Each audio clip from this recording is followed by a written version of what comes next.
नमस्कार मित्रों। कहते हैं बाढ़े पूत पिता के धर्मा।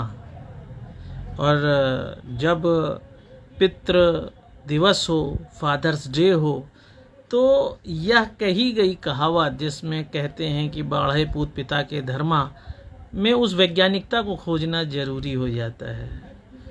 हम सभी जानते हैं कि मिट्टी का काम है बीज को सिर्फ उस वातावरण को देना, उन पोषक तत्वों को देना जिसके आधार पर एक बीज अपने अंदर के उन तमाम गुणों को, जिसे आप विज्ञान की भाषा में आनुवांशिक गुण कहते हैं, को लेकर अपना प्रदर्शन करता है। फिर चाहे वो एक पौधा हो या फिर एक जीव जंतु का बच्चा हो, जिसमें मानव भी सम्मिलित है।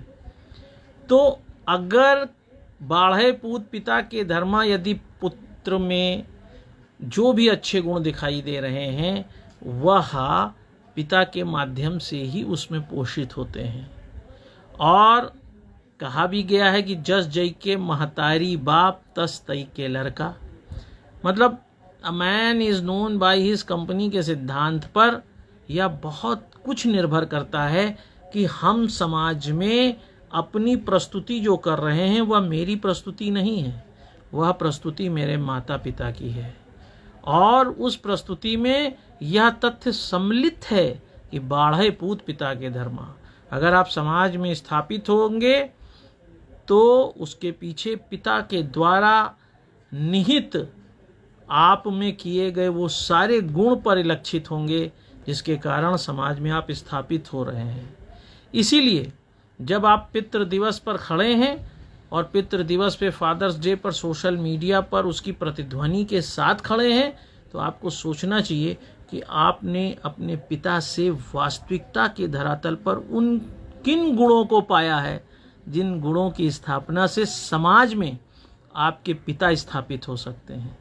और पिता की स्थापना के साथ साथ यह सच होगा कि आप स्वयं स्थापित हो जाएंगे। अगर आप इन तथ्यों को नहीं देख पा रहे हैं तो आप विज्ञान को भी नकार रहे हैं और उस कहावत को भी नकार रहे हैं जिसमें कहा गया है बाढ़े पूत पिता के धर्मा।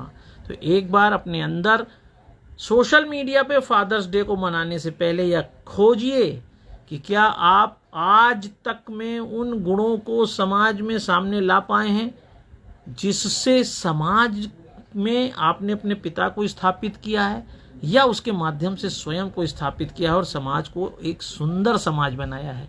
यही पितृ दिवस की सार्थकता है। और इसके बारे में आप आलोक चांटिया